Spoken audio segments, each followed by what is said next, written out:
तो कर लो, भोजन की इच्छा नहीं है, थोड़ा सा लवण भास करो तो हमारे लिए दे दो।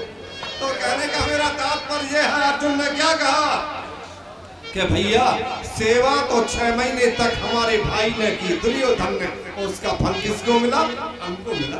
किसकी कृपा से मिला? कि उस जगह नियंता अखिल कोट ब्रह्मांड नागधीश पुरुषोत्तम भगवान श्री बांके बिहारी की कृपा से, और हमको उसका फल मिला। तो उन्होंने कहा भैया अब मैं निस्सहाय हो गया, क्या करें?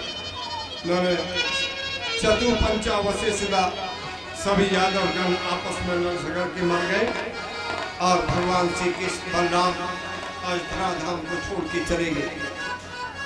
सबसे पहले कुंती ने सुना, कुंती जैसा भक्त भगवान का कोई नहीं है। राजा दशरथ ने भी राम के वियोग में और कुछ समय बाद प्राणों को त्यागा, लेकिन कुंती बुआ ने जैसे ही सुना कि कृष्ण चले गए, धड़ाम से पृथ्वी पर गिर पड़ी और प्राणांत हो गए। सभी पांडव अपने पौत्र का राज्याभिषेक करके, और वो भी हिमालय के लिए गमन। बोलिए गोविंद भगवान की जय। दिग्विजय करते हुए राजा परीक्षित गए और उन्होंने विजय प्राप्त की पृथ्वी से, और धर्म से उनका संवाद भी हुआ। जब उन्होंने देखा कि ये कली परेशान कर रहा है, तो कली के लिए महाराज वो मारने के लिए आए। उन्होंने कहा, कली ने अपना मुकुट उतार करके राजा की चरणों में रख दिया, और राजा से कहा महाराज मुझे मारे नहीं, मेरे लिए आप नियत स्थान बताओ। राजा ने कहा, न ते गुणा की सयसो धराणा बंधन चलिर्भयी भयमस्त किंचित। मेरे समक्ष हाथ जोड़ने वाले को किसी प्रकार का भय नहीं रहता। तू मेरे राज्य से निकल जा, तेरे रहते हुए और राजाओं के शरीर में जो पाप है वो आ जाएंगे। अनुराग, कलह, लोभ, दंभ ये प्रवेश करेंगे, इसलिए तू चला जा। महाराज मैं जहाँ भी जाऊंगा वहाँ धनुष बाण लेकर के मुझे आप दिखोगे, मुझे नियत स्थान बता दो। उन्होंने कहा तेरे लिए स्थान बता देते हैं।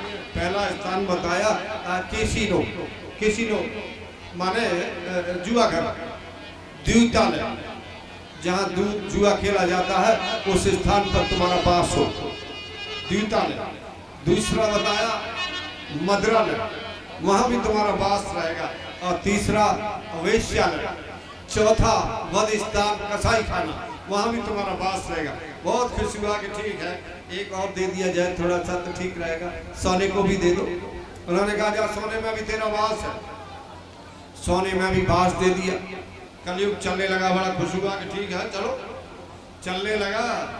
तो अब क्या हुआ कि राजा परीक्षित ने बुलाया, लौट के आओ, कि इधर राजा परीक्षित ने कह दिया कि सोने में भी तेरा वास है, और भगवान ने क्या कहा कि धातु नाम अस्मि कांचनम, धातुओं में मैं सोना हूँ, कंचन हूँ। तो भगवान की बराबरी का हो गया कि नहीं सोना? फिर उसमें कलयुग का बात कैसे होगा? फिर कैसे इसको सिद्ध करोगे? तो उन्होंने कहा, परीक्षित जीने के बाद पूरी नहीं हुई, इधर आओ, उसी सोने में तुम्हारा वास रहेगा। किस सोने में? अधर्म की कमाई के सोने में तुम्हारा वास रहेगा। जो खून पसीने की कमाई है उसमें तुम्हारा वास नहीं रहेगा, उसमें तो भगवान का ही वास रहेगा। जाओ। महाराज चले आए। देखिए लोभ जिन प्रति लाभ, लोभ अधिकार, मान लाभ दिखता जाता है तो लोभ भी बढ़ता जाता है। तो एक विद्यार्थी पढ़ के आया, काशी पढ़ के आया, तो उसके पिताजी ने पूछा कि भाई तू पढ़ के आया है? हाँ। सबकी वंशावली जानता है? हाँ पिताजी जानता हूँ, नवम स्कंद भागवत जी का मैंने पढ़ा है। और तुम पूछिए कि वो पाप के बाप का नाम क्या है, बताओ। और वंशावली में कहाँ रखा है पाप का बाप? देखा उसने टटोल के, कहीं नहीं मिला, कुछ नहीं पढ़ा है, तू पढ़ के आ। दोबारा चला गया, बड़ो ब्रह्मचारी गौर वर्ण का नवयुवक जा रहा है। एक नगर में पहुंचा, एक वारांगना की हवेली के सामने खड़ा हो गया। वारांगना खड़ी हुई, बुलाया, बटुक ब्रह्मचारी आओ, जल पियो। जल पी लिया। फिर पूछा तुम कौन हो? कि मैं इस नगर की वारांगना बेश्या। अरे पानी पिला दिया। पहले पूछना चाहिए आपको, पानी पीने से जाप तो पहले पूछनी चाहिए ना। अच्छा, तो उन्होंने कहा अच्छा वारांगना हो? हाँ। आप कहाँ जा रहे हैं? हमारे पिताजी ने हमसे पूछा है कि पाप का बाप कौन है, पाप के बाप का नाम क्या है, तो हम खोजते फिर रहे हैं, कोई विद्वान मिले ऐसा हमको बताए, तो उसके लिए हम आए हैं। बड़े ब्रह्मचारी, तुमको बहुत देर हो गई है, भूखे होंगे, तुम रुक जाओ यहाँ, तुम्हारे लिए मैं कमरा दिए देती हूँ, आप आराम से रहो। नहीं, भिक्षा की आम नहीं रुकेंगे, भिक्षा की आम रुकेंगे नहीं महाराज, मैं ये नहीं कह रही कि आप मेरा खाना पीना खाओ, आप तो कमरे में रुक जाओ। कमरे में रुकने में क्या परेशानी है, किराया भी तो देते हो। अच्छा ठीक है, कोई बात नहीं। वो रुक गए ब्रह्मचारी, बटुक ब्रह्मचारी। वेश्या ने कहा महाराज देखो, मेरे को पाप लगेगा, तुम मेरे घर भूखे सोओगे तो ये मेरे को अच्छा नहीं लग रहा है। मैं तुमको भोजन कराऊंगी, तुम भोजन कर लो। देखो मेरे हाथ का मत खाओ, तुम तो स्वयं अपने आप बना लो, दुकान से सामान दिलवा दूंगी और सामान को लेकर के तुम स्वयं दाल बाटी चूरमा बना लो आराम से। ठीक है, कोई बात। और इसके बदले में आपके लिए 50 स्वर्ण मुद्राएं दूंगा। जाने पाप का बाप आपको कब तक मिलेगा, इसलिए आप 50 मुद्राओं से आप खोज लोगे, किराया भाड़ा हो जाएगा आपके पास। आप क्या करोगे? उन्होंने कहा ठीक है, दुकान से ही तो दिलवा रही है और दुकान से दिलवा देगी, अपने हाथ बना लूंगा, क्या परेशानी है। और 50 मुद्राएं मिल जाएंगी, 50 मुद्राओं से मेरा तो बहुत काम चलेगा। जाने कब पाप का बाप मिलेगा कोई पता नहीं। सामान आ गया, भोजन बनाने के लिए तैयार हुआ। वेश्या ने कहा महाराज अच्छा नहीं लग रहा है, देखो मैं नहा धो के और अच्छी तरह दूसरी साड़ी पहन के अच्छी तरह से तुम्हारे सामने गाय के गोबर से लीप के अच्छी तरह चूल्हे को और मैं भोजन बनाए देती हूँ, इसके बदले में 50 मुद्राएं और दे दूँ। उन्होंने कहा भोजन तो मैं वेश्या बोली भोजन तो आप मेरा कर ही रहे हैं, अब मैं नहा धो के बना दूंगी तो क्या परेशानी। ठीक है, कोई बात नहीं है, 100 मुद्राएं हो जाएंगी हमारे पास, 50 और मिल जाएंगी। जाने कब मिला पाप का बाप, उसका लोभ बढ़ रहा है। तो उसने कहा ठीक है, भोजन बना के तैयार कर लिया। भोजन बना लिया, थाली में परोस के भोजन ले आई और वो कह रही है महाराज मेरी एक इच्छा और है, आप पूरी कर दो। देखो इसके बदले में 50 स्वर्ण मुद्राएं और दे दूंगी, 150 हो जाएंगे, चकाचक हो जाएगा मामला आपका, आप कहीं भी जाना और आपको पाप का बाप मिल जाएगा। उन्होंने कहा क्या है? मेरी इच्छा है कि मैं 5 गिलास अपने हाथ से तोड़ के आपके मुंह में दे दूं तो क्या अच्छा रहेगा, ऐसा ठीक रहेगा, 5 गिलास मैं ही खिलाऊंगी आपको। उन्होंने कहा 50 स्वर्ण मुद्राएं मिल जाएंगी, भोजन भी इसी का बनाया भी इसी ने और इसके हाथ से 5 गिलास मुंह में खा लेंगे तो क्या होगा, 50 मुद्राएं मिल जाएंगी, कोई बात नहीं। उन्होंने जैसे ही गिलास तोड़ा राजी हो गया और जैसे ही मुंह फाड़ा बेचारा एक चाटा। उन्होंने कहा बदतमीज औरत, ये क्या मेरे साथ में, ये ही पाप का बाप है, लोभ और कुछ नहीं है। मैं तो तेरे प्रेम की खातिर आया, प्रेम की खातिर नहीं आए, आप लोभ की खातिर आए थे, यही है लोभ है। उन्होंने कहा जिस शिक्षा को मैं काशी में ढूंढ रहा था वो काशी में वो शिक्षा नहीं मिली, वो तेरे चरणों में मिली। माँ तू मेरी माँ है, आज से मैं तेरा ही मानूंगा, शिक्षा किसी से भी हो भाइयों। लोभ बढ़ता है, उन्होंने कहा लोभ दम इत्यादि बढ़ेंगे, इसलिए राजा परीक्षक ने इसको मारा नहीं और इसका सारभूत जो गुण था वो ले लिया। सारभूत गुण क्या था कि कलयुग केवल राम आधारा और सुमर सुमर नर उतरे पापा। कलयुग कलयुग केवल राम आधारा,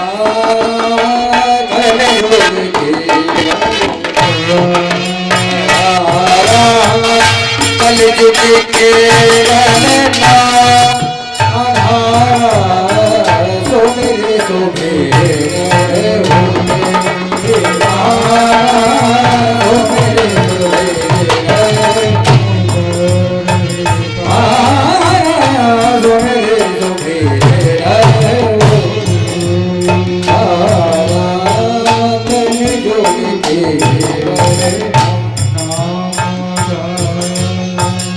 कलयुग के हरि गुण गावत नर पावे भवथा कलयुग के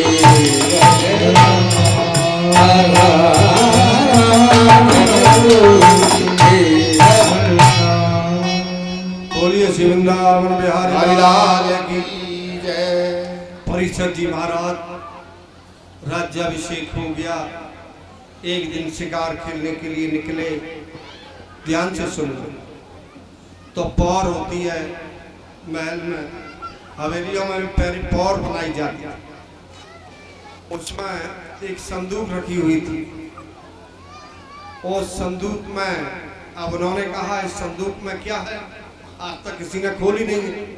लॉक ताला लगा हुआ, ताले को खुलवाया, संदूक को खोला तो उसमें एक संदूक और निकली। फिर उस संदूक के अंदर दूसरी संदूक निकली, फिर तीसरी संदूक निकली, फिर चौथी निकली, फिर पांचवी निकली, फिर छठी निकली। सातवीं संदूक को जैसे ही खोला गया उसमें से बहुमूल्य हीरों से जड़ा हुआ और मुकुट मिला। वो छुपा के क्यों रखा युधिष्ठिर जी ने? युधिष्ठिर जी ने छुपा के इसीलिए रखा कि जब जरासंध की मृत्यु हुई थी तो भीमसेन जबरदस्ती से उसको छीन के ले आए थे। जब तक उसके पुत्र सहदेव का अधिकार था न कि पांडवों का, लेकिन भीमसेन जबरदस्ती इसको ले आए तो युधिष्ठिर जी ने उसको छुपा के इसलिए रखा कि ये अधर्म की कमाई का मुकुट है। अगर हमारे पुत्र पौत्र आदि इसको धारण करेंगे तो उनकी बुद्धि भ्रमित हो जाएगी। इसलिए 7 संदूकों के भीतर बंद करके और उसको बंद कर दिया। कोई देखेगा नहीं, इसको लेगा नहीं तो उनकी बुद्धि भ्रमित नहीं। लेकिन जब परीक्षित जी ने देखा इतना बहुमूल्य मुकुट है, उसी को आज पहन करके हम शिकार खेलने के लिए चले गए। मध्याह्न का समय हो गया। शिकार से लौट करके आए, शमीक मुनि के आश्रम में आए। शमीक मुनि के आश्रम में उनको प्यास लगी। मुनि समाधि में थे। कोई है, हम जल पीना चाहते हैं। मुनि ने अंतर समाधि में थे, सुना नहीं। राजा को क्रोध आ गया तो महाराज उन्होंने बाण की नोक से मरा हुआ सांप मुनि के गले में डाल दिया। माने कंफ्यूजन ऑफ मेमोरी में कंफ्यूजन हो गया उनके अंदर। मेरे भाई बहन ये ध्यान रखना हमेशा कि असली साधु को कभी नकली मत समझ लेना, और नकली साधु को असली समझ लिया तो भी ना, और असली को नकली समझ लिया तो भी आपका ना। सेवन का मध्य भागे ना, इसलिए बीच के भाग से सेवन करो। बहुत देखने की बात है, बहुत समझने की बात है। हनुमान जी को कौन मिला था? नकली साधु मिला। ये शमीक मुनि कौन थे? असली साधु थे। राजा को दुख। वहां बच्चे खेल रहे थे। शमीक मुनि के पुत्र श्रृंगी से कहा इस अधार्मिक राजा ने और तेरे पिताजी के गले में ये डाल दिया मरा हुआ सर्प। उसने हाथ में जल लिया। वाग वज्रम विससर्जः इति लंघित मर्यादम तक्षक सप्तमे हानि। देखिए कि तक्षक नाम का सर्प और इसको आज से 7 दिन खा जाए। साफ दे दिया। भाइयों राजा तो चले गए। शमीक मुनि का बेटा रोता हुआ आया, रोने लगा। उन्होंने कहा वत्स कस्मात् रोदसी, बेटा क्यों रोते हो, क्या बात है? उन्होंने कहा राजा ने तुम्हारे गले में सांप डाल दिया, सांप को फेंक दिया। उन्होंने जब उनको ये मालूम हुआ कि राजा के लिए इसने साथ दे दिया, तब अपने पुत्र की प्रशंसा नहीं की, अपने पुत्र की भर्त्सना की कि अरे अज्ञानी, तूने ऐसे धार्मिक और भक्त राजा को साथ दे दिया है। राजा के नष्ट होने पर, राजा के न होने पर प्रजा में उत्पीड़न होगा और उस पीड़न से बड़ संकर संतानें पैदा होंगी और उसका फल नरहंता को लगता है। इसलिए तूने अच्छा अपने अपने मोबाइल बंद रखे हैं हमारे मच्छी जैसे, क्योंकि मोबाइल में साउंड की बहुत हमें जाती है, इसलिए मोबाइल जरा बंद कर लो। सभी लोग बंद करें कृपया मोबाइल। हमारे बोलिए गोविंद भगवान की। मंच पर तो कम से कम बंद ही रहना चाहिए। उन्होंने गौरमुख नाम का एक शिष्य राजा के पास भेजा। देखिए मैं आपको इसका अर्थ बताता हूँ, कथा तो सुनते ही हैं। सप्तमे हनि इति लंघित मर्यादा तक्षका सप्तमे हनि, मर्यादा का उल्लंघन करने वाले राजा को तक्षक नाम का सर्प आज से 7वें दिन काट लेगा। सप्तमे आप ये देखिए, विचार करना जरा सोचना। राजा मध्याह्न समय में शिकार खेल के लौट के आए और समीक मुनि के आश्रम में आए। समीक मुनि के आश्रम में आए, सांप डाल दिया, लौट करके अपने घर गए। समीक मुनि का बेटा आया, समीक मुनि को उन्होंने बताया और फिर गौरमुख नाम का शिष्य भेजा। तब राजा को मालूम हुआ कि श्रृंगी ने तुम्हारे लिए साप दे दिया है कि 7वें दिन तुमको तक्षक नाम का सर्प काट लेगा। आज से 7वें दिन आप देखिए कि वो मध्याह्न के समय में तो ये वर्णन आता है भागवत में कि समीक मुनि के आश्रम में थी। समीक मुनि के आश्रम से गए होंगे, अपने महल में गए होंगे, फिर उन्होंने नाश्ता पानी किया होगा और समीक मुनि के बेटे ने भी उनसे कहा, फिर उन्होंने भगवान से प्रार्थना की। फिर गौरमुख नाम का शिष्य भेजा। कितना समय हो गया भाई, समय कितना हो गया होगा, कम से कम 4-5 बज गए होंगे। और फिर ये भी लिखा है कि राजा ने यथोचित राज्य का बंटवारा भी किया अपने पुत्रों में। जन्मेजय आदि जो 4 पुत्र थे उनमें यथोचित राज्य का बंटवारा करके फिर गंगा जी के किनारे पर आए। तो उन्होंने कहा सप्तमे हनि का अर्थ ये है, ये सप्तमे हनि का अर्थ उन्होंने बताया कि सप्त च मत्स्य इति सप्तमे तस्मिन् सप्तमौ। सप्त माने 7 और मत्स्य माने 5। मकारः पंच प्रकीर्तितः इति केरल शास्त्री। ये केरल शास्त्र में माँ को 5 का वाची माना गया है, इसलिए 5 दिन में उन्होंने व्यवस्था की और 7 दिन भागवत की कथा हुई, इसलिए 12 दिन का समय लगा। और इसलिए तक्षक और सप्तमे हनि का ये अर्थ बताया एक आचार्य। टीका में लिखा हुआ। बोलिए गोविंद भगवान की जय। राजा परीक्षित गौरमुख के मुख से ये सुन करके राजपाट का परित्याग करके भगवती भागीरथी गंगा जी के किनारे पर चले आए और वहाँ आके मुनियों से पूछते हैं, अतः प्रक्षाम संसिद्धि योगी नाम परम गुरु।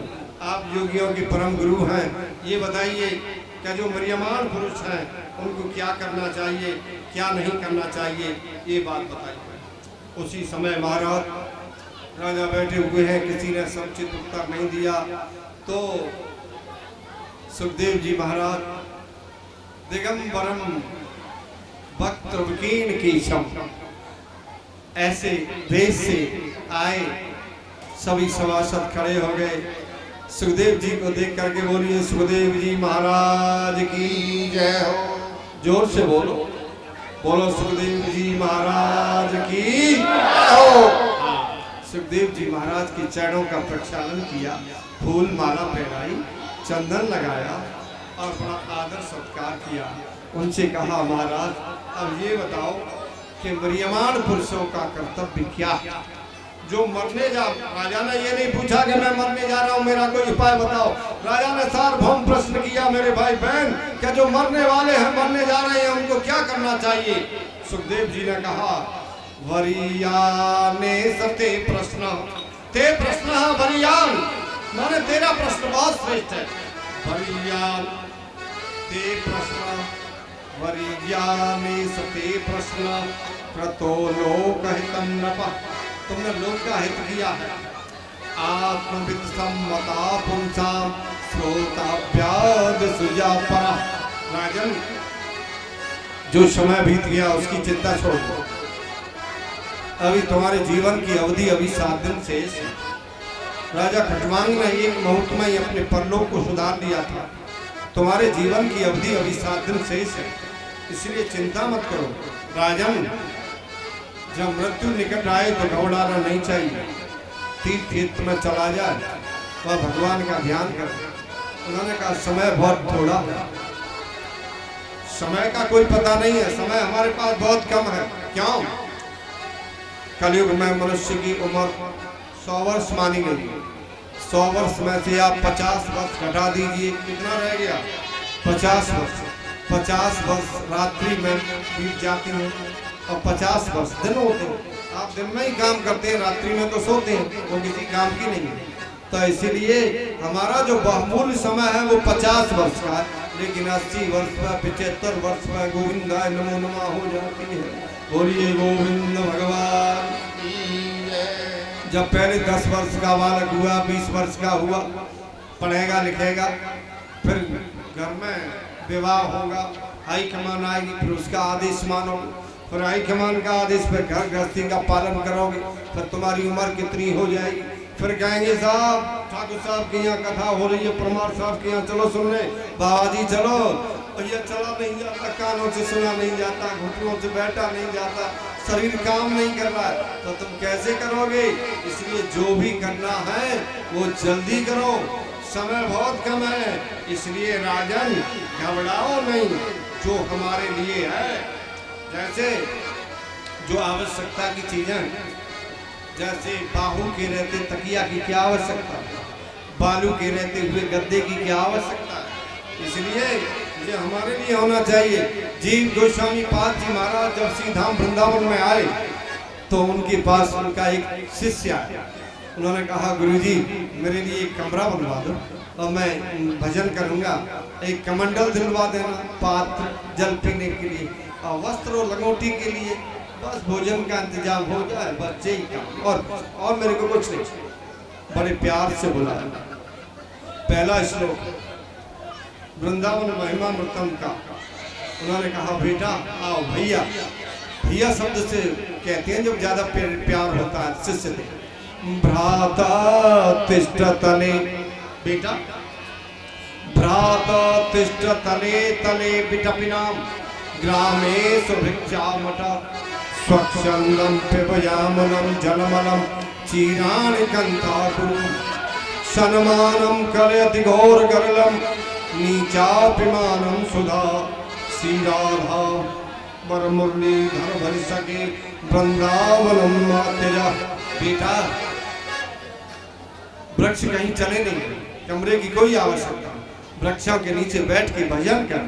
आप बेटा बिना और गुरुजी भोजन के ग्राम में सुभिक्षा मटा, गांव में चला गया मधुकरी कर लेना, जय सीताराम राधे श्याम बोलना, कोई मैया तेरे लिए डाल जाएगी और तेरा पेट भर जाएगा। गुरुजी पात्र के बगैर तो कुपात्र होता है, पात्र तो चाहिए जल पीने के लिए, संध्या वंदन करने के लिए। मैंने कहा, बेटा जीवन में 2 ही पात्र रखो, पात्र की जरूरत नहीं है, वो तुम्हारे पास है, एक कर पात्र और एक उदर पात्र। अंजलि बनाई और जल पी लिया और पेट में ये खाली, ये 2 पात्र है, कोई जरूरत नहीं। और गुरुजी वस्त्र चीरान कंथा गुरु, गुरुओं में चिथड़े पड़े हुए होंगे पुराने फटे पुराने, उनकी लंगोटी बना ली। अगर वो भी नहीं है उपलब्ध तो तुम क्या करोगे कि वृक्षों की छाल लगाओगे। से चेला बोला, शिष्य बोला, गुरुजी सब काम कर लूंगा, लेकिन मेरा किसी ने अपमान कर दिया तो मुझे अपमान सहन नहीं होगा। उन्होंने कहा, पगले क्या बोलता है, सन्मानम करत घोर गरलम, अगर तेरा कोई सम्मान करता है तो समझ ले तुझे जहर पिला रहा है, अगर कोई नीच भी तेरा अपमान करता है तो समझ ले तुझे अमृत पिला रहा है। ऐसे श्री राधा मुरलीधर भर सके वृंदावनम मात जा। राधा मुरलीधर का भजन कर, क्या सम्मान को देखता है। इसलिए राजा से कह रहे हैं, राजन तुम भगवान का भजन करो, अभी तुम्हारे जीवन की अवधि है। सत्य मुक्ति क्रम मुक्ति का उन्होंने वर्णन किया और सृष्टि के बारे में बताया, भगवान नारायण का बताया और चतुश्लोकी भागवत का वर्णन किया। पुराण के 10 लक्षण बताए, सर्ग विसर्ग स्थान पोषण पूर्ति मनवंतर ईशान कथा निरोध मुक्ति और आश्रय, ये पुराण के 10 लक्षण बताए। महाराज इस प्रकार से उन्होंने और विदुर और मैत्री का संवाद हुआ, उनसे सारी बातें बताई। अब पृथ्वी जो जल में थी उसका उद्धार करने के लिए 12 भगवान प्रकट हुए। बोलो 12 भगवान की। 12 भगवान ने हिरण्याक्ष को समाप्त कर दिया और पृथ्वी का उद्धार किया। बोलो गोविंद भगवान की जय। महाराज अत्यंत प्रशंसित मनु कर्दम जी की तपस्या, स्वयंभू मनु और शत्रुपा से देवहूति नाम की इनकी एक कन्या थी। तो कर्दम ऋषि से कहा कि बेटा तुमने हमारी सभी प्रकार से हमारी बात मानी है, अब तुम सृष्टि करो। ब्रह्मा जी ने कहा, उन्होंने कहा पिताजी बगैर पत्नी के तो सृष्टि हो नहीं सकती। तो ये बिंदु सरोवर पे चले गए कर्दम जी, बिंदु सरोवर पे जाकर के और इन्होंने 10,000 वर्ष तक तपस्या की। सरस्वती नदी के किनारे पर बिंदु सरोवर पर जाके और 10,000 वर्ष तक तपस्या की। भगवान आए, भगवान ने दर्शन दिया। भगवान ने कहा क्या मांगते हो? अब कैसे कह देंगे हम विवाह करना चाहते हैं। भगवान बोले पुरई व समयोजित। भगवान बोले मैंने पहले ही योजना बना दी है।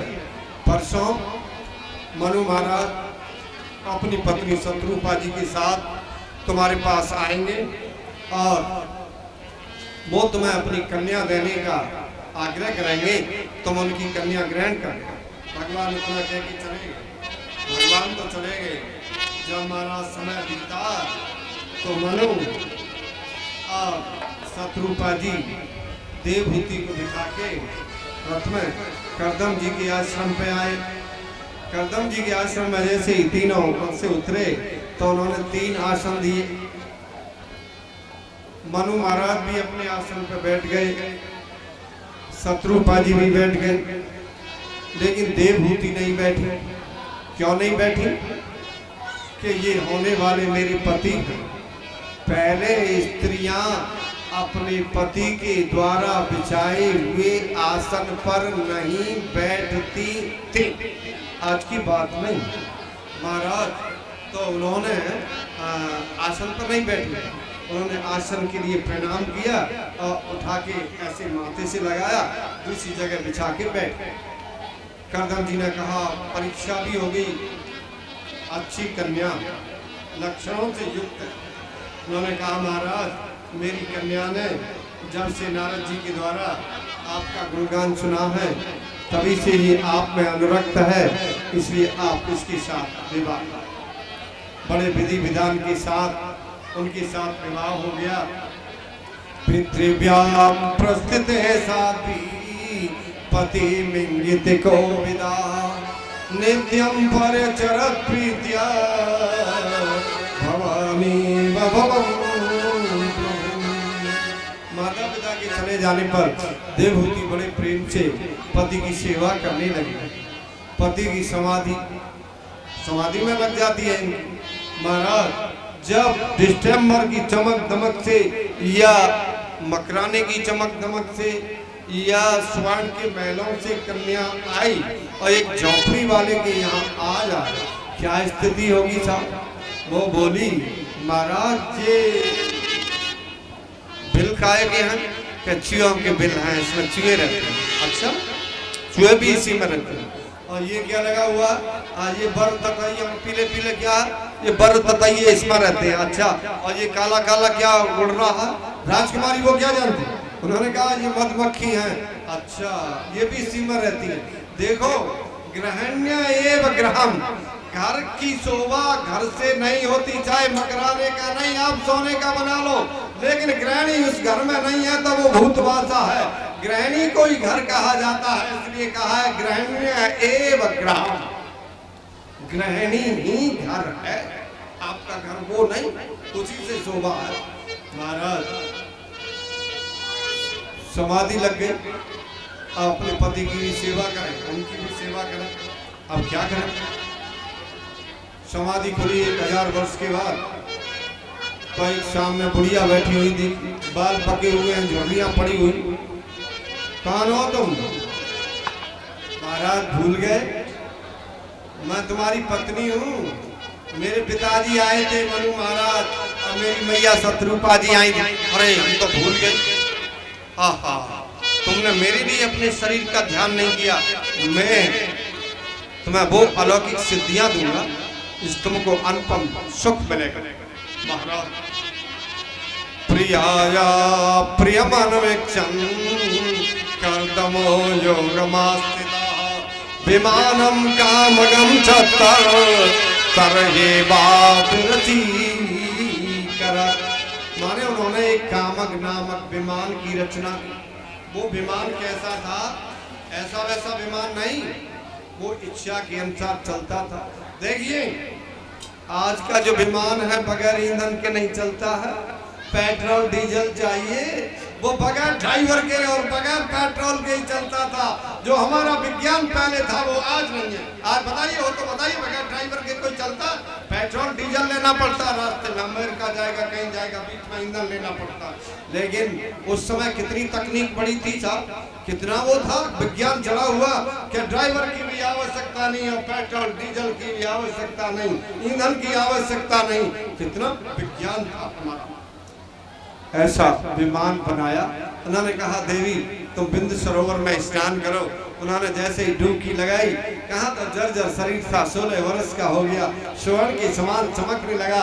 15-15 वर्ष की कन्या उसमें से प्रकट हो गई और कहने लगी वयंकारम करीतोभ्यम साधना करवाम किम। देवी बताओ हम तुम्हारा कौन सा प्रिय कार्य करें, ये हमको बताओ। कोई उपटन लगा रही है, कोई चोटी सजा रही है, कोई कपड़े पहना रही है, सज धज के विमान की दिव्य कक्ष में जा करके और बैठे अपने पति देव का ध्यान कर रहे। कर्दम जी महाराज आए और उस विमान को उड़ा के पूरे भूमंडल की परिक्रमा लगा, सारे भूमंडल को दिखाया।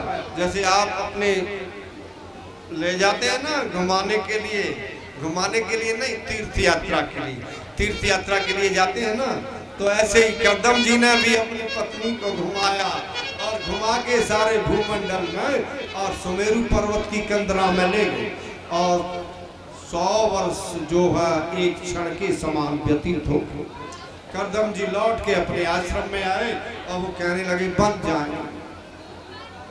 अब तो घबरा गई कि महाराज बन जा रहे हो, अभी नहीं, शास्त्र नहीं कहता है। आप विवाह करके लाए हो, अपने उत्तरदायित्व को पूरा करो।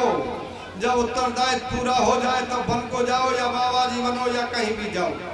महाराज पहले तो आपके जाने के बाद मेरा एक बेटा हो जाए तो आपका जाना मुझे फलेगा नहीं, और जो बेटी है इनका विवाह करके जाओ। शास्त्र तो ये कहता है बेटियों का विवाह।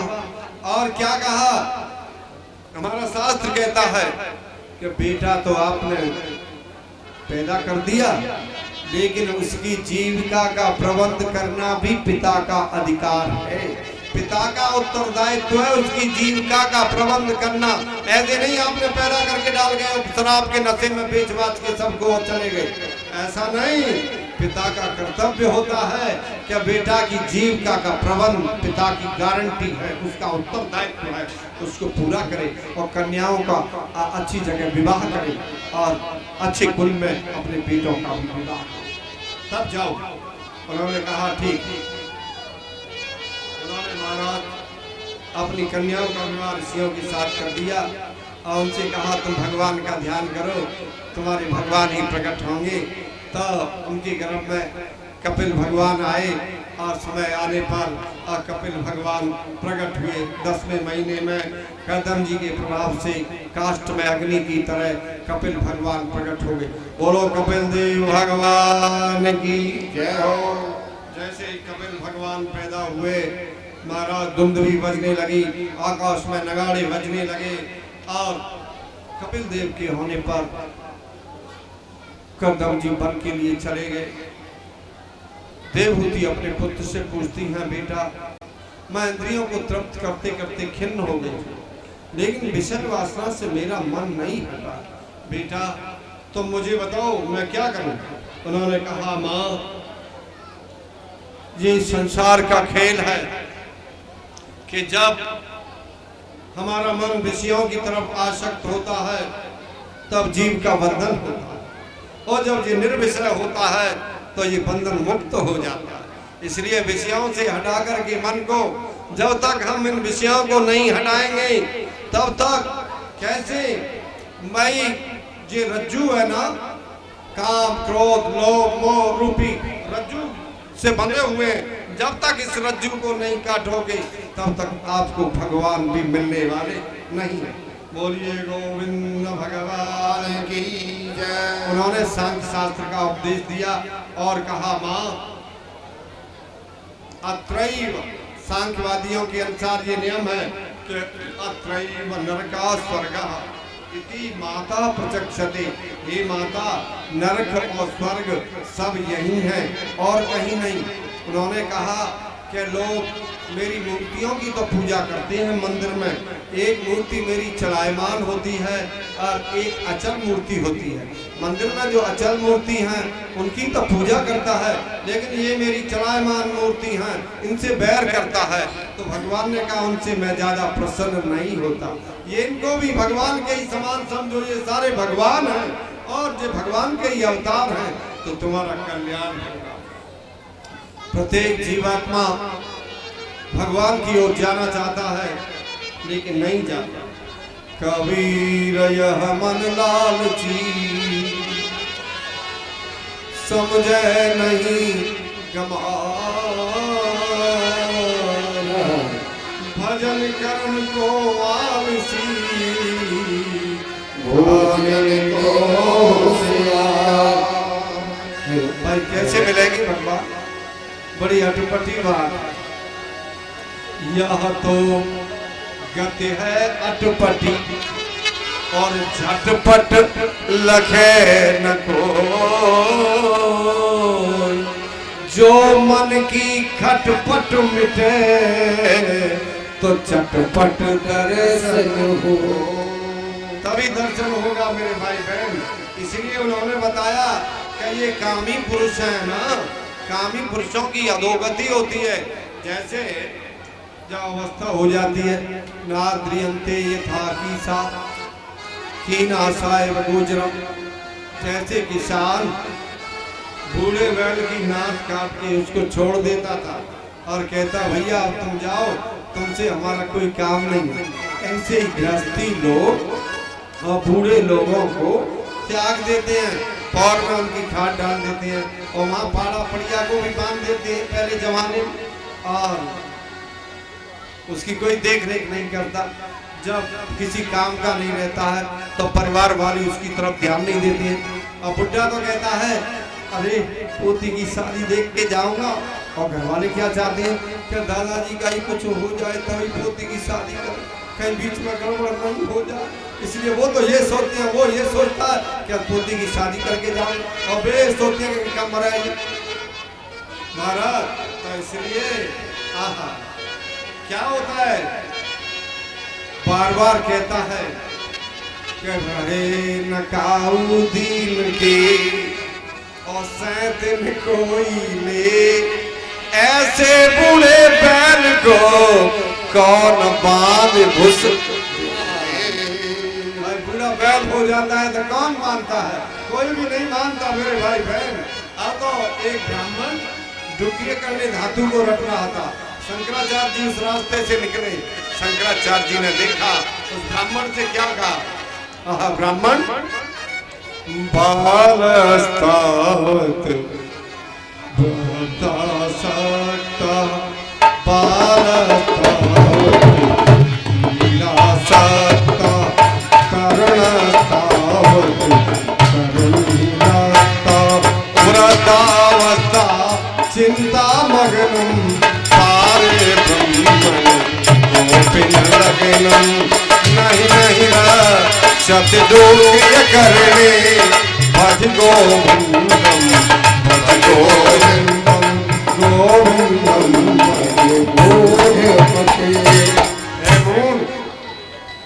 तू गोविंद का भजन कर।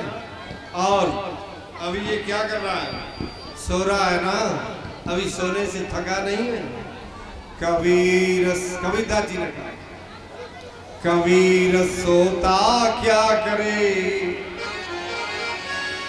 उठ के जपहि मुरार एक दिन सोवन होएगा लंबे गोड़ पसार। एक दिन तेरे को सोना पड़ेगा, इसलिए तू जाग जा। अब तो जाग। जब ये चलता है ना जवानी के नशे में, नारायण कवि ने एक दुआ लिखा कि जवानी का नशा कैसा होता है, जवानी के नशे में कैसे चलता है। देखिए कवि की भाषा देखिए। चटकत चटकत मटकत नित छैल बन और चलत तकत चहो नारायण यह सुन नहीं कि आज मरे के हो। कब मरेगा ये कोई भी पता नहीं है। इसलिए भाइयों कोई किसी का साथ नहीं देता है। भाई और मित्रबंध कहाँ तक है? भाई और मित्रबंध केवल गंगा जलपान तक, अर्धांगिनी चलेगी तो केवल मकान तक, परिवार के सब लोग चलेंगे तो स्मशान तक, बेटा भी हक निभाएगा तो अग्निदाह तक। इसके तो आगे भजन ही है साथी, भजन के बिना तू अकेला रहेगा। अरे मन ये जीवन 2 दिन का झमेला रहेगा। इसलिए भाइयों क्या करना है? आहा तो चेतरे गुमानी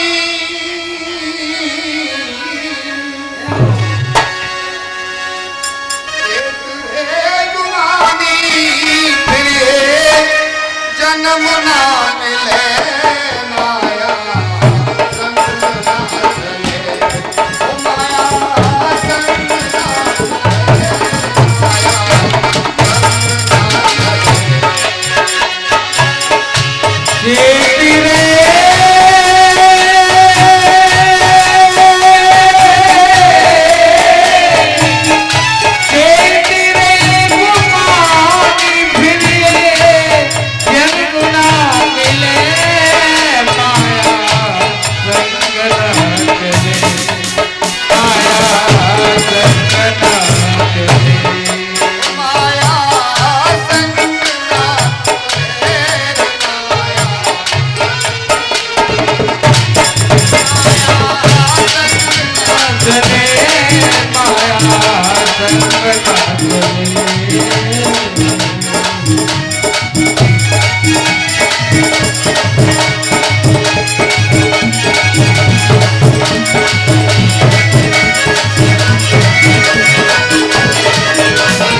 है मेरा मेरा, तू कहता है मेरा मेरा, तू कहता है मेरा मेरा। ओ कोई नहीं है जग में तेरा, कोई नहीं है जग में तेरा। ओ तू कहता है मेरा मेरा, कोई नहीं है जग में तेरा, तू कहता है मेरा मेरा, जग में कोई नहीं है तेरा।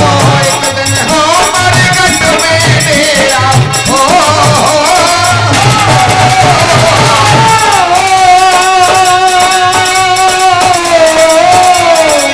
एक दिन हो मर जाएगा, मरगट भी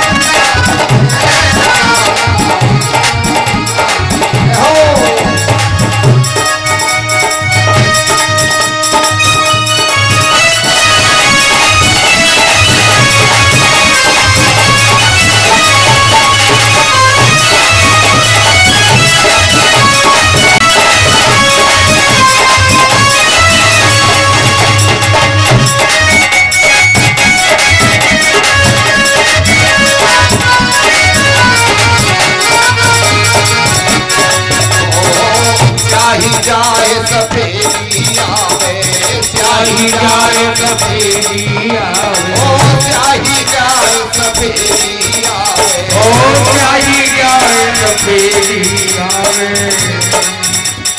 ओ तन की खाल से थोड़े जब जावे, तन की खाल से थोड़े जब जावे, तन की खाल से थोड़े जब जावे, तन की खाल से थोड़े जब जावे। हो जाए ओ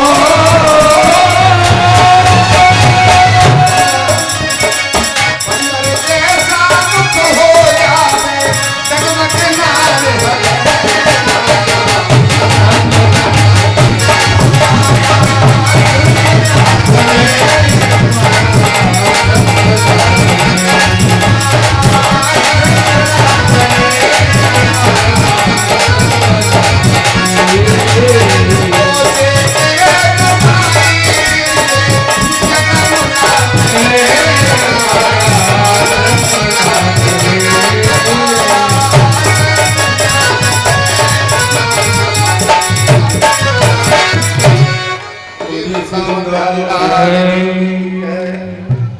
महाराज कामी पुरुषों की अधोगतियों का वर्णन किया, सांख्य शास्त्र का उपदेश दे करके कपिल भगवान चले गए।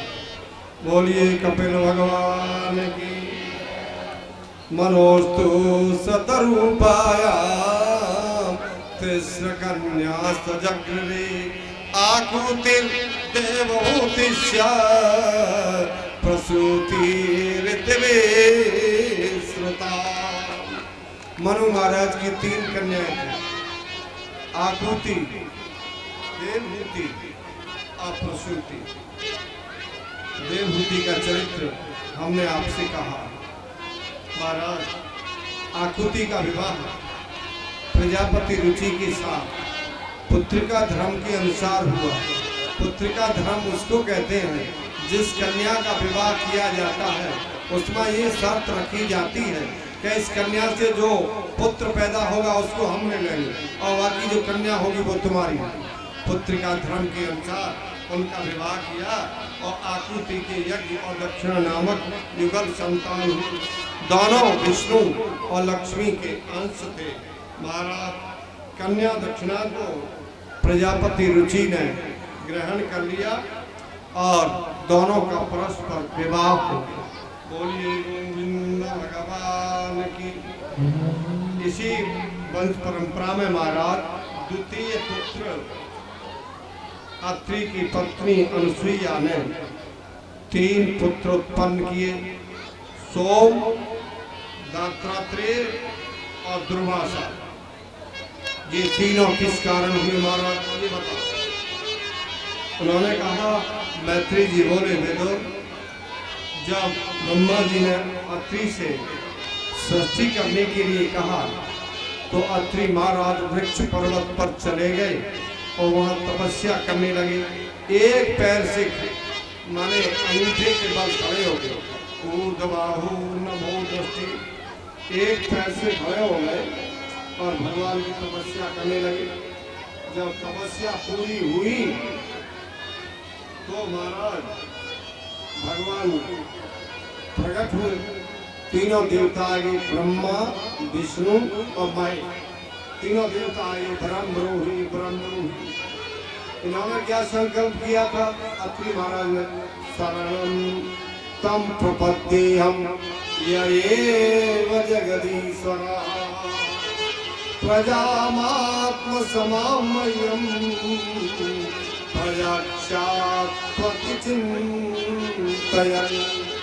जो एकमात्र संसार का अधीश्वर है, वो एकमात्र उसी की शरण में हूं, वो मुझे अपने सदस्य पुत्र दे, ऐसा इन्होंने संकल्प किया। जब ये तीनों आ गए तो अत्रि महाराज ने प्रणाम किया, स्वागत सत्कार किया। महाराज प्रणाम, एक बात पूछूं मैं? भगवान से पूछा। तीनों देवता हैं, ब्रह्मा विष्णु मैं। अत्रि महाराज से कहा पूछो कि मैंने तो तुमको एक को बुलाया था, तुम तीनों कैसे चले आए? मैंने तो ये संकल्प किया था कि संसार का एकमात्र जो अधीश्वर है, जगदीश है, सर जो सुप्रीम पावर है, एक अकेले को बुलाया और तुम ये तीनों जने कैसे चले आए? उन्होंने कहा यद वै ध्यायति ते वयम्। उन्होंने कहा जिस एक तत्व का तुम ध्यान कर रहे हो ना, वो हम तीनों एक ही, ब्रह्मा विष्णु महेश, इसमें किसी प्रकार का कोई भी वो नहीं है। जैसे आपने गॉड शब्द है ना अंग्रेजी का गॉड, उसकी स्पेलिंग बोलो जरा, बच्चे जानते होंगे, GOD गॉड स्पेलिंग है ना। तो तीनों का ही बोध होता है गॉड शब्द से मेरे भाई बहन। जो गॉड शब्द बना है उसको देखो कितना भरा हुआ है। जी से G for generator Brahma, O for operator माने विष्णु, D फॉर डिस्ट्रॉयर माने शंकर भगवान संहार करता। ये तीनों का ही गॉड शब्द से बोध होता है। इसलिए उन्होंने कहा यद वै ध्यायते वयम्, हम तीनों एक ही हैं। इसलिए आपको शंका नहीं करनी चाहिए। तीनों देवताओं के आने का कारण ये भी कारण है आपको। और आपने कथा सुनी होगी अनुसुईया जी कि लक्ष्मी जी को, ब्रह्माणी को, रुद्राणी को, तीनों को अहंकार भी हो गया था कि हमारे समान पतिव्रता कोई नहीं। लक्ष्मी जी बोली महाराज जैसे हो तैसे, मुझे आप पहले वचन दो। क्या बोलो? कि जैसे हो अनुसुईया का पतिव्रत समाप्त करो। ऐसे रुद्राणी ने कहा, ब्रह्माणी ने कहा। तीनों देवता चले आए, तीनों देवता चले आए महाराज। और वहां जाके अनुसुईया के आश्रम में भिक्षा में देही, भिक्षा मांगने लगे। उपकंद मूल फल लेके आई स्वागत करने के लिए, स्वागत कर रही। उन्होंने कहा ऐसे हम आपका अतिथि सत्कार स्वीकार नहीं करेंगे। कैसे करोगे? विवस्त्र होकर के अगर हमारा आप अतिथि सत्कार करें तो स्वीकार करेंगे। वो समझ गए कई साधारण भिखारी नहीं है। उन्होंने अंतर्दृष्टि से देखा कि ये तीनों देवता। उन्होंने हाथ में जल लिया कि अगर मैंने स्वप्न में भी पर पुरुष को नहीं देखा है तो ये तीनों वेश हो बालक अति अज्ञा। जल के छीना दिए, बालक बना दिए। सतियों का ये प्रभाव होता है। सती अनुसुईया जी ने तीनों देवताओं को बालक बना दिया। बैठो बेटा मेरी जंगा में स्तनपान करो, पन्ना में सुला दी। तीनों देवियां घबराई कि बहुत दिन हो गए अभी आए नहीं है। और खोज में निकली अपने अपने पतियों की। एक जगह मिल गई तीनों। अरे बहन तुम, अरे तुम। अरे लक्ष्मी जी बोली बहन या तुमड़ी धारी नारद के ही बीच बोए हुए हैं, आइए मिल जाएगा ना तो इसकी तुमड़ी को लेके अब मैं पत्थर पे फोड़ डालूंगी। पहले पत्थर पे फोड़ूंगी तब बात करूंगी। तुम बोलना नहीं, हमको देख के वो 100% हमारे पास आएगा, इसलिए तुम बोलना नहीं। आहा नारद जी आ गए। बोलो नारायण नारायण हरे हरे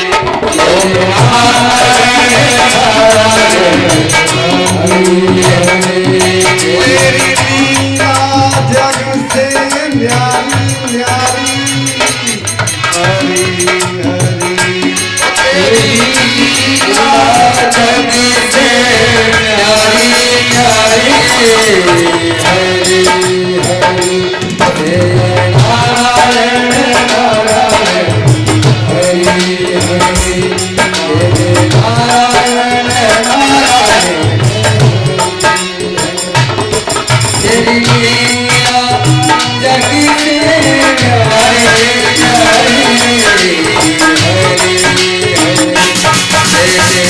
नारायण नारायण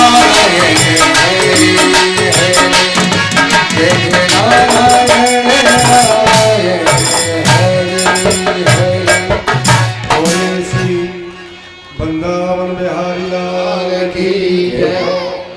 लक्ष्मी जी बोली नारद जी आपकी कृपा से आप ऐसा करो हमारे पतियों का ठिकाना बताओ हमारे पति कहाँ है? उन्होंने कहा वीणा को दे दो पहले हम जरा भगवान का भजन करेंगे। नारद जी ने सोचा वीणा गई तो पत्थर पर फूट जाएगी। आप नारद जी बोले लक्ष्मी जी आजकल मेरा एक अनुष्ठान चल रहा है और मैं स्त्रियों से 18 कदम दूर रहता हूँ। लक्ष्मी जी बोली तेरे पेट में तो इतनी दाढ़ी है हमारे पतियों का ठिकाना बताओ। नारद जी हमारे पति कहाँ है? तुम्हारे पति लक्ष्मी जी तुम्हारे पति अनुसुईया जी के यहाँ हैं। अब छोटे छोटे बच्चा बन गए हैं म्याऊं म्याऊं कर रहे हैं। और माता जी मैंने तो एक बात और सुनी है कि क्या माता जी ये कह रही थी अनुसुईया जी कि मेरे तो 4-5 वर्ष के हो जाएंगे तो मैं अपनों की दूसरी शादी कर लूंगी। तो लक्ष्मी जी बोली हमारा क्या होगा? तुम्हारा क्या होगा? इधर चली जाओ शमशान में और राख लेके शरीर से मटो मन लो एक माला मेरे से ले जाओ सीताराम रटो। तुम्हारा क्या होगा? बताओ हमारे पति हमको कैसे मिलेंगे? पहले ये बताओ कि सतियों में परम सती कौन है? तो अनुसुईया जी। बोलो अनुसुईया महारानी की जय हो। तीनों देवियां चली गई और पालने में सोए हुए हैं बालक। अब तो महाराज मैया उनको झुला रही है। तीनों देवियां उनकी शरण में चली गई और उनसे क्षमा याचना की। फल और पलना में झूले तीनों देव झुलावे मैया अनुसुईया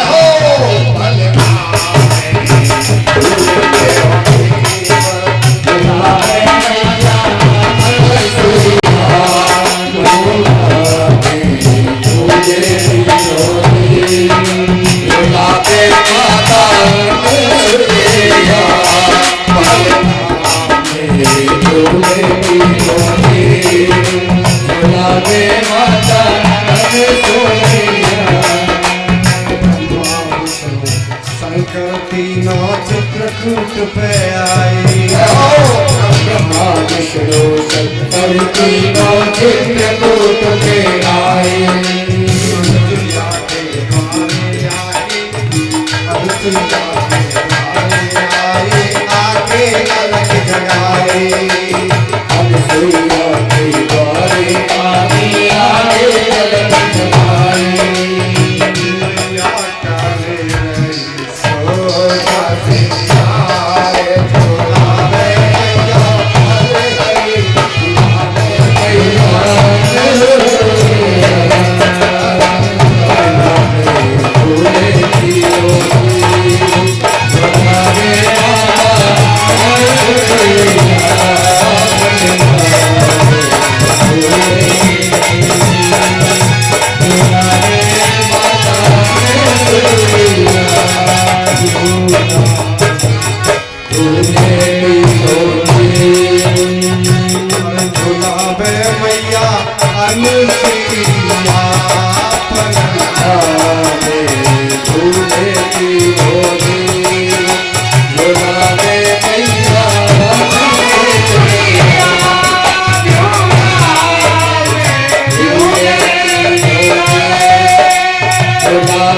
मैया अनसुईया झूला में झूले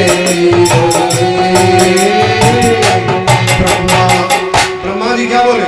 ब्रह्मा बोले री मैया भोजन की हमको इच्छा। ब्रह्मा बोले मैया भोजन की हमें इच्छा। गोली में भोजन करवाए दे पीछे लगे बिच्चा।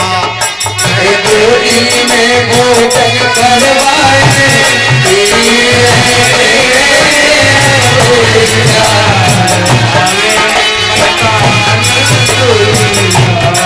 तेरा नाम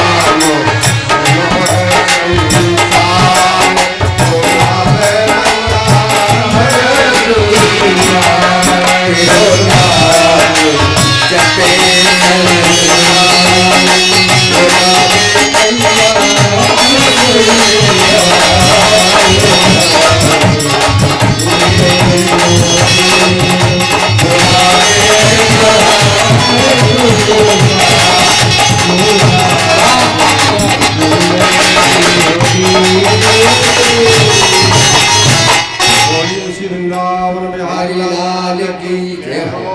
मैया ने पालने में सुला दिए और तीनों देवी आ गई। संध्या काल को संध्या वंदन करके अत्री जी महाराज लौटे। अब वो कहने लगे आज हमारे घर में चहल पहल कैसे हो रही है। भाई कोई दूसरी माता बहन घर में आती है ना रिश्तेदार, तो घर वाले पूछते हैं आज कैसे रुंझुन की आवाज हो रही है, क्या बात है। या लक्ष्मी जी, ब्रह्माणी जी, रुद्राणी जी तीनों देवी आई हैं, तो उस घर का क्या कहना। महाराज अरसिया जी बोली तुम्हारे बेटों की बहुएं आई हैं। अरे हमारे बेटे पालने में सो रहे हैं, 6-6 फुट की अभी जगह से आ गए। महाराज देखो तुम्हारे पुत्रों की बहुएं हैं। देखा तो वास्तव में पुत्रों की बहुएं। हाँ, उन्होंने माता जी के चरणों में प्रणाम किया और कहा सती तेरे चरणों का बंधन करते हैं, तेरे चरणों का बंधन करते हैं। हे सती देवी हम तुम्हारे चरणों में प्रणाम करते हो। इसलिए मैया ने हाथ में जल लिया कि मैंने मन से, वचन से, कर्म से मैं शुद्ध हूँ, पतिपरायण हूँ। तो ये तीनों देवता हो गए। तीनों देवता हो गए और तीनों के हाथ में देवताओं के हाथ पकड़ाए और उनसे कहा लो अपने अपने पतियों को ले जाओ। अनुसुईया मैया की जय जयकार करते हुए अब वो अपने यहाँ पधारे। बोलिए गोविंद भगवान की जय हो। प्यारे श्रोताओं समय तो आपका हो चुका है और ब्रज की तरफ ले चलो ना थोड़ा। हाँ ब्रज की तरफ ले चलो। तो देखो आप थोड़ा सा आप एक भजन ये कहेंगे, इसके बाद में कल ठीक समय से कथा होगी। आप तो ठीक समय से आ गए हैं और अच्छी अच्छी कथाएं होंगी और फिर प्रसाद आरती लेकर के कल आने की इच्छा रखते हुए आएंगे। पहले आप भजन सुनो और इसके बाद में आरती होगी। आरती के बाद में फिर आप अपने घर भगवान का स्मरण करते हुए जाएंगे। हाँ, कल बहुत अच्छी अच्छी कथाएं होंगी। ध्रुव जी का चरित्र होगा, प्रहलाद जी का भी चरित्र होगा और भी बहुत अच्छी कथाएं होंगी और पृथ्वी महाराज का भी चरित्र होगा और पंचम स्कंद की कथाओं का होगा, षष्ठ स्कंद की होगा, हमारे 7वें स्कंद।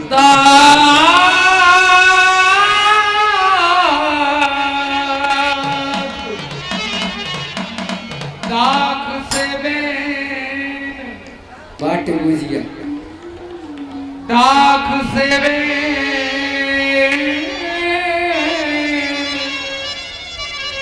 बदाम सी सूरत श्री श्री राधा ने बात सुनाई। जय हो जय हो जय हो। खार सी गाली गई मुख सो वही मरती सी सखियन नहीं सुन पाई। लड्डू से मोहन रूठ गए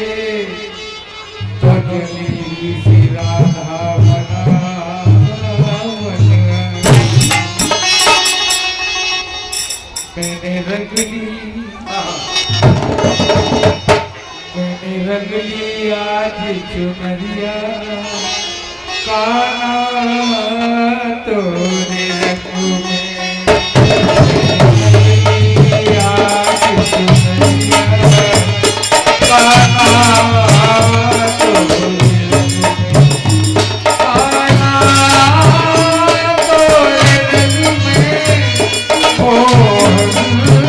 तोरे रंग में आज चुनरिया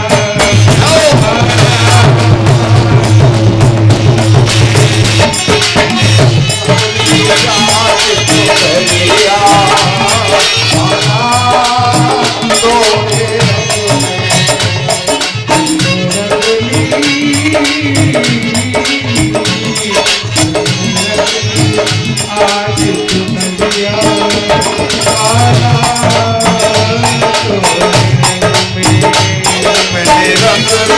आज शुक्रिया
श्रोता कभी थोड़ा अच्छा लगे तो तालियां बजा दिया करिए, जिससे आपके जिंदा रहने का सबूत मिल जाए।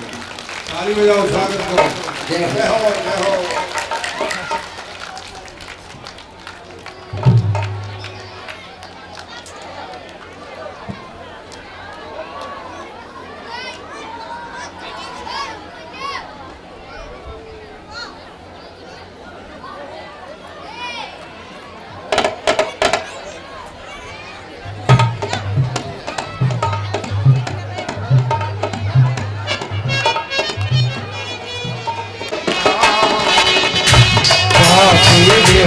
बिहारी तेरी गाओ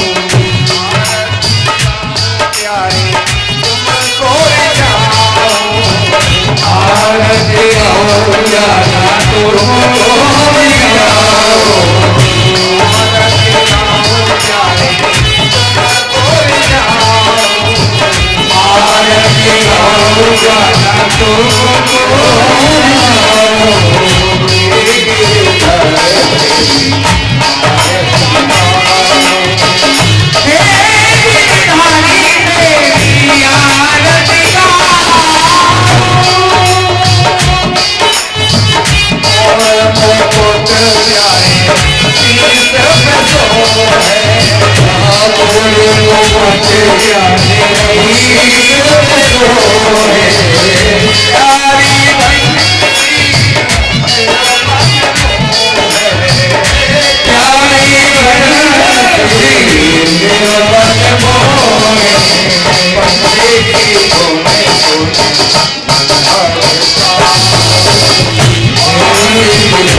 लगा बढ़िया से।